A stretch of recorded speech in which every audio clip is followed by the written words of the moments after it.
Hi, I'm Zoe Bryan, and this is the Queer Fears Film Festival for 2026.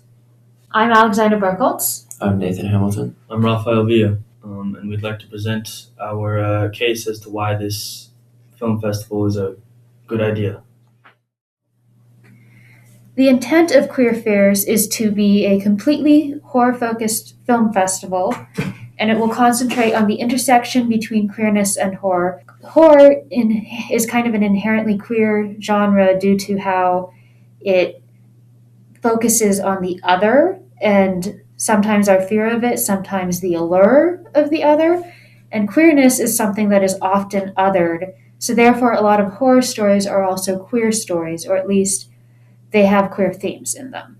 This film festival will run from June 6th through June 7th at the Griffiths Theater in Laramie, and it aims to foster a queer community space in Laramie, Laramie is better than most of the state at having queer spaces, but it's still something that's very necessary here. So, regarding this film festival, Queer Fears Film Festival is a new festival focusing on LGBTQ plus stories through horror media. This festival aims to give a space for queer people and allies in Laramie, Wyoming, and it'll take place in the Griffin Theater.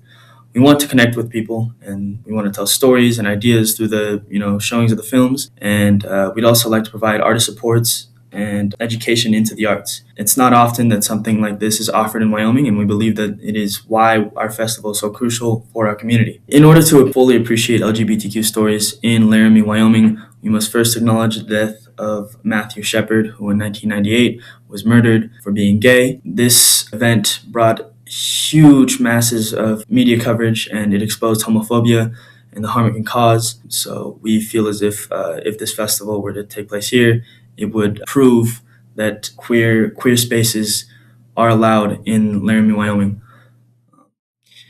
So I'll be talking about the conceptual basis for this festival and why I guess delve a little bit more into why we chose the genre of horror. And so we wanted to look at both how historically and contemporarily horror has shifted and evolved to accommodate queer narratives and stories and representation.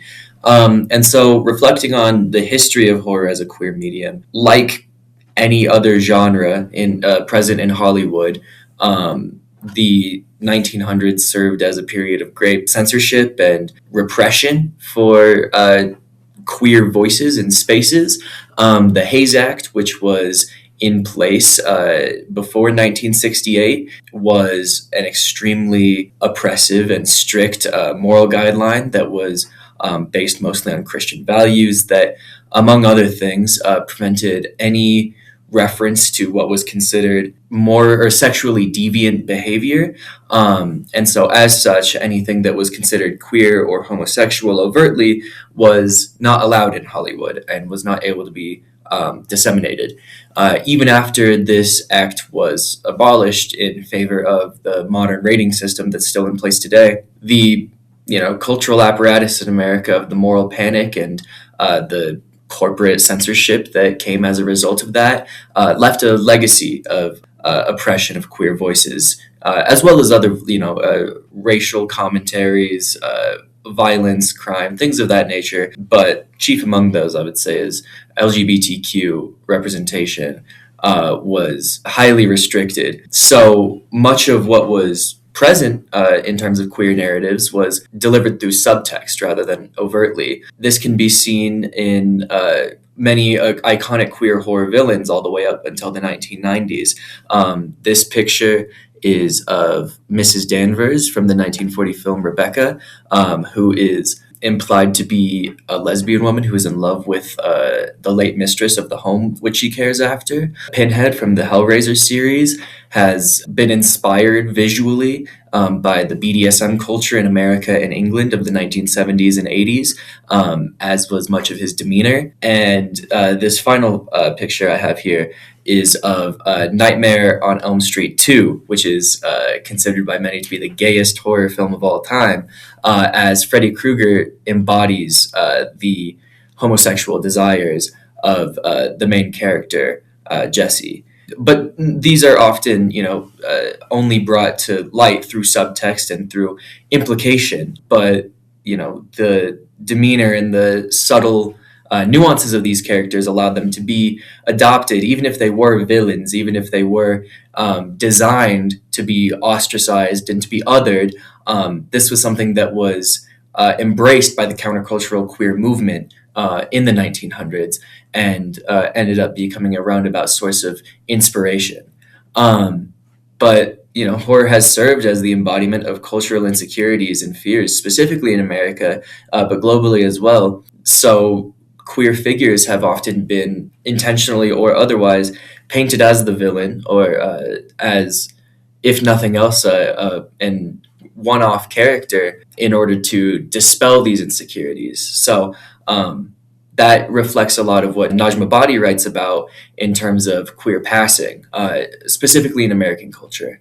However, horror has evolved since the 1900s, specifically in the past 15 or so years, has opened itself to much more openly queer narratives and representation. This picture is, of course, of the drag queen Divine in a 1970 John Waters film, as we have seen multiple maniacs, and is considered one of the first overt depictions of a queer person as the lead in a horror film. And it's a crazy movie, so watch it. But the evolution of the genre has allowed for queer narratives to become centered and to have a cinematic space in which they can use the valuable, uniqueness of the horror genre to its benefit. And a lot of this goes to the ideas of queer temporality, which we have discussed, in which horror does not often offer a heteronormative success story. I mean, the most common trope is the final girl, in which case every main character except for one is murdered and the last one is left desolate and alone. It's not one of success. It's usually one of tragedy and fear. And this has kind of been, adopted and championed by the queer community for just that reason. It speaks to a lot of the feelings of, failure and insecurity that the queer community has faced. The horror genre is also very unique in how it manipulates the idea of the gaze that most other genres use. Often film is pleasurable in how its gaze is produced, and yet horror is intent on scaring the audience, on making the audience uncomfortable and disturbed, and putting the things that they least want to see into the forefront. And so often for, queer narrators, this has become something where you can confront a heteronormative audience with a queer narrative and make it more digestible, and also to, garner representation and compassion among a queer audience as well, as many of our future films are to be seen. I wanted to touch on Butler's idea of gender as a performance with horror and how it has that inherent queerness. Obviously, with our notions of gender, they're very rigid for what is feminine, what is masculine, and horror subverts these norms, especially through the use of the other. And this other usually undermines traditional gender roles, appearances, and behaviors. This other is typically monstrous or unnatural or unstable, and this exposes the fabrication of gender and how gender is performed. Our first category is blurring reality. This integrated panel is called Queer Identity, Otherness, and Storytelling, and includes Nadine Labaki and Amrou Al-Kadi. Our category Blurring Reality covers how queerness challenges the fixed societal norms, and specifically heteronormativity. Horror blurs reality and fiction by using otherness through bodies, monstrosity, and the supernatural. Nadine is a director. She's well known for her debut film Carmel. And Amrou is a drag performer and also a writer and an actor. And he's a very large activist for drag queens. I Saw the TV Glow is our main film for this festival. It can be summarized by two teenagers, Owen and Maddie, bond over a mysterious supernatural TV show called The Pink Opaque, and as they grow older, the line between reality and the show itself blurs. And the thing is, as the viewer, the line between the movie and reality blurs as well. So, partially because of the themes it deals with. So the film engages heavily with gender as a transformation and a performance. Some of the first things you see in the film that are stated about, like, people, the main characters saying or talking about transformations and those being a good thing and a thing to look forward to. But also, there's a lot of emphasis on performance, both of the performances in the TV show they both watch, the performances they're both doing around people in public, and then also the performances they're doing to us, the viewer. There's often places where Owen will just directly, you'll hear a voiceover, and then you realize he's directly addressing the audience and narrating his life, which becomes a plot point later on in the movie, that's part of how the show is bleeding into their life, is that they're acting as though they're in a movie. So that's part of where the horror in this comes from as well, is what is real. So this is pretty inherently queer in terms of how it treats time as something that kind of they both skip through and stagnate through, is kind of, queer temporality.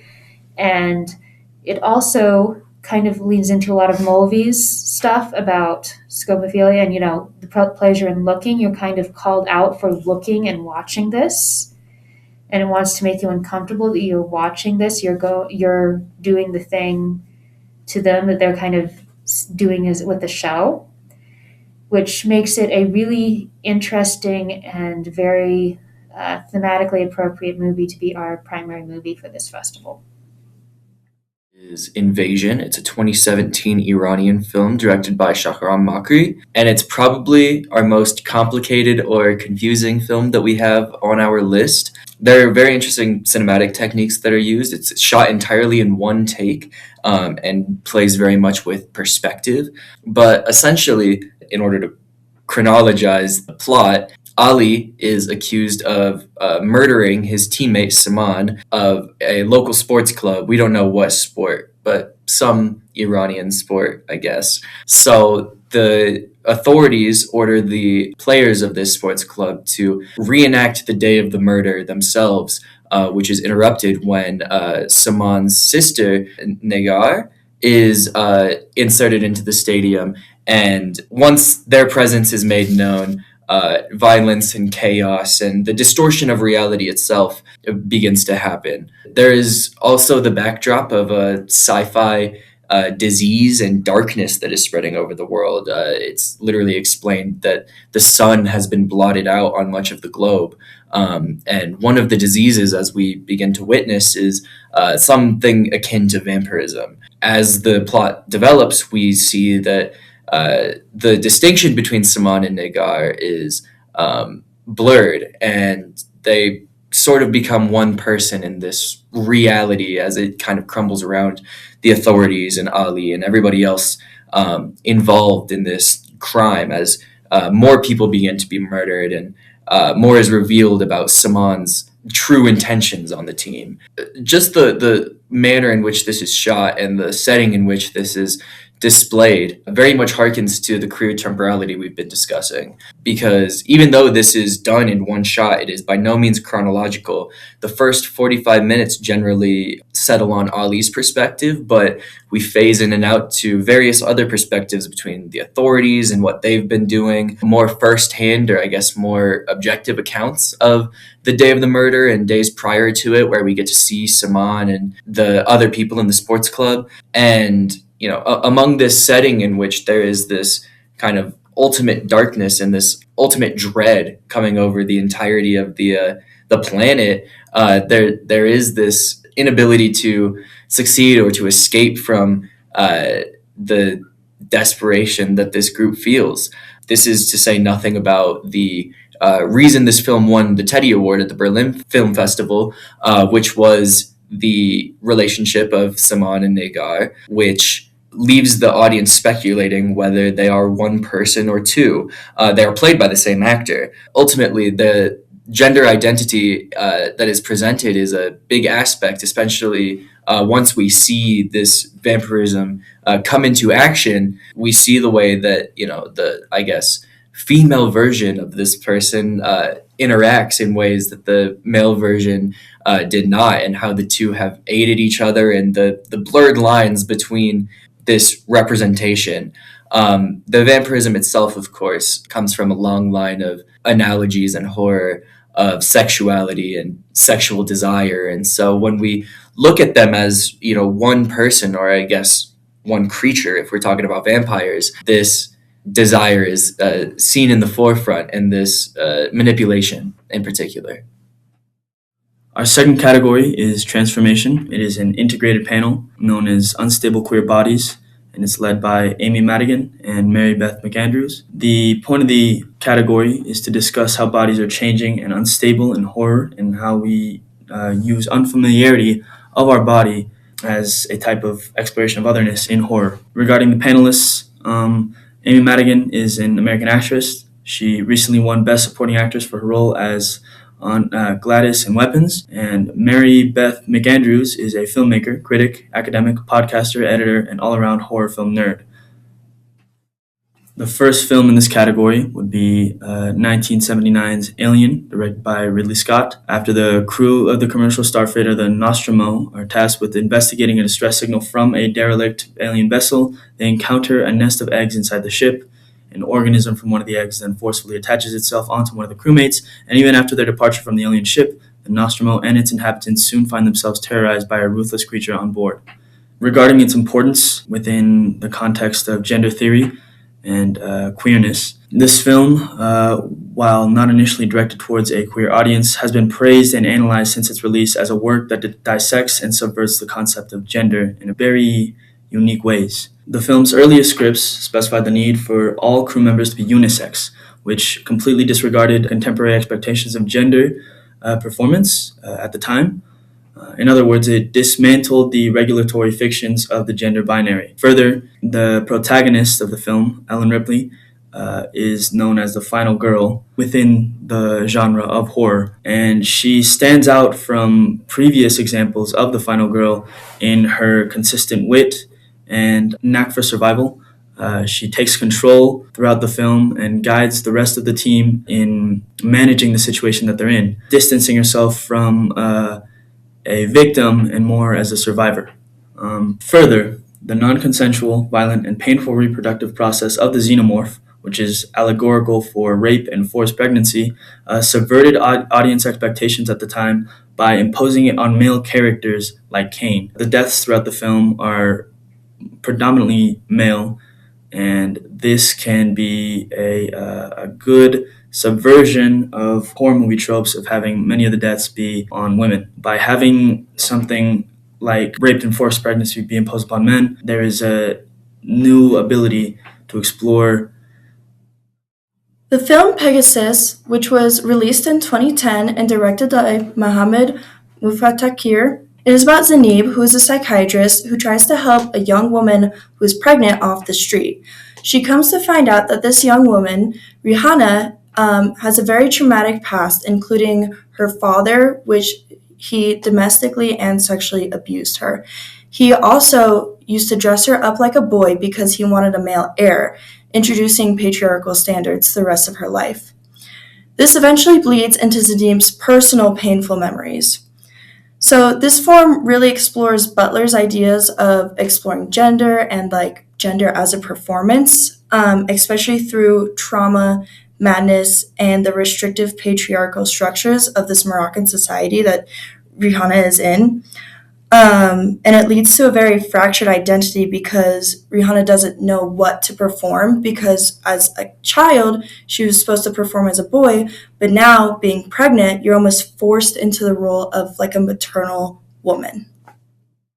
The film Titan was released in 2021, and this is about Alexia, who is a woman who, as a child, got in a car crash, and so she got a titanium plate in her head. This later on leads her to have a sexual fascination with cars, and she eventually gets pregnant by a car.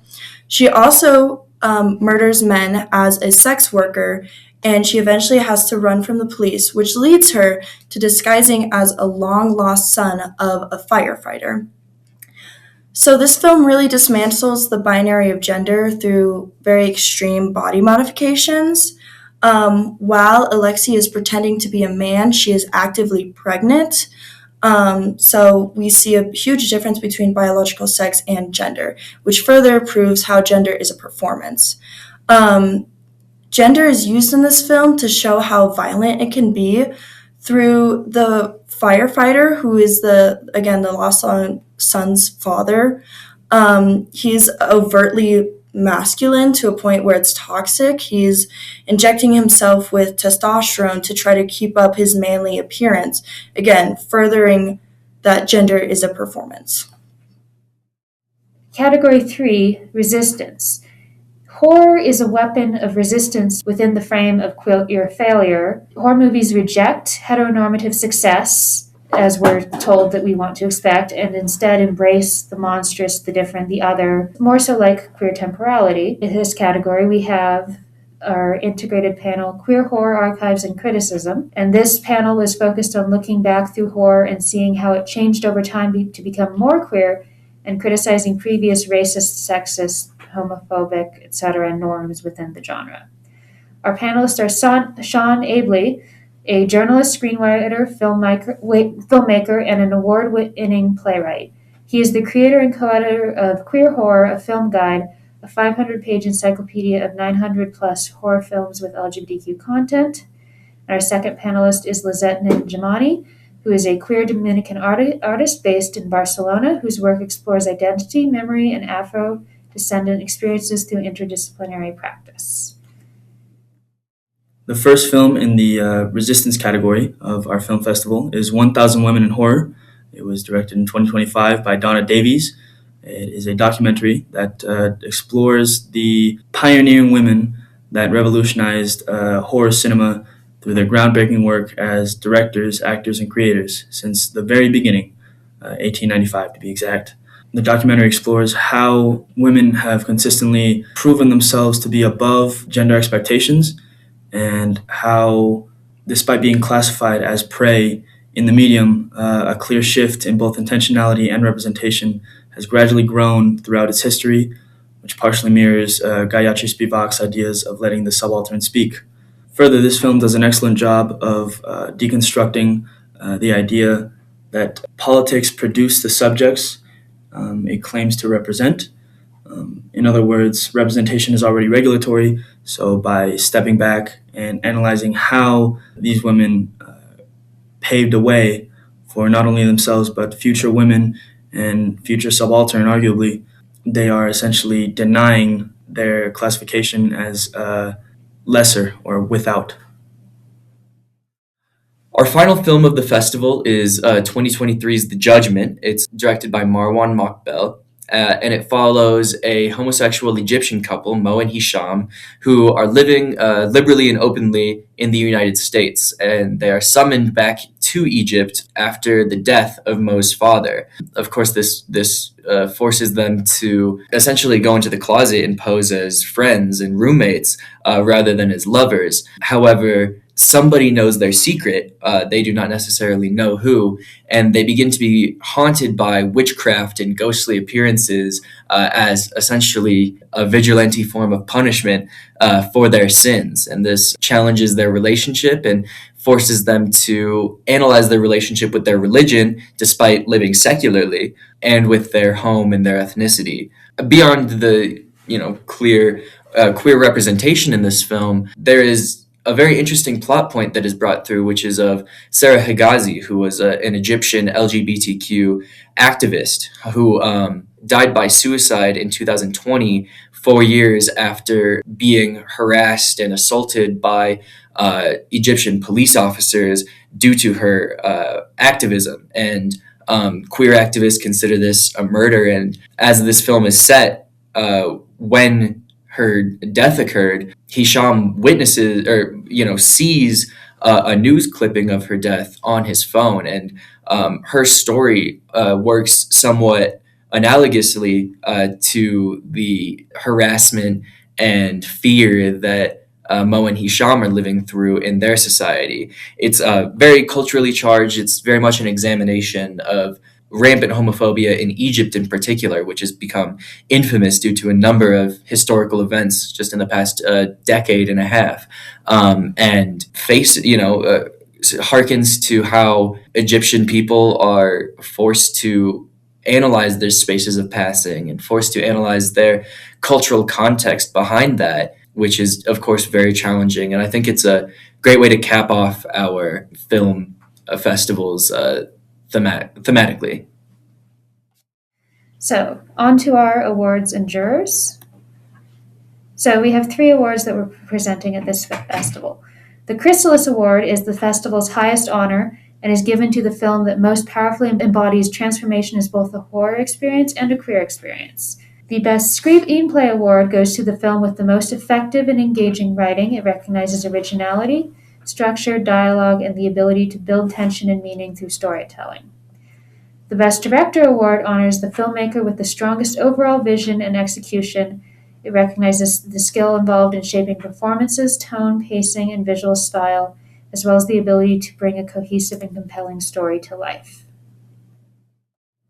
These are our jurors for our festival: Ray Young, Sigal Yehuda, and Laurie Townshend. Ray Young is a Hong Kong screenwriter and an independent film director. He's also the chairman of the Hong Kong Lesbian and Gay Film Festival, which is the longest-running LGBTQ film festival in Asia, which he revived in the year 2000. Sigal Yehuda is a founder and executive director of Close Up, which is an independent international organization dedicating to mitigating conflict through documentary filmmaking in Brussels. And finally, Laurie Townshend. She's a Canadian filmmaker who has a feature documentary called A Mother Apart, which won the Jury Awards for Best Canadian Film, Best First Feature Film, and the Audience Award for Best Documentary Films. Finally, this is our event program. If you have any more questions, please visit our website, queerfearsfestival.my.canvas.site.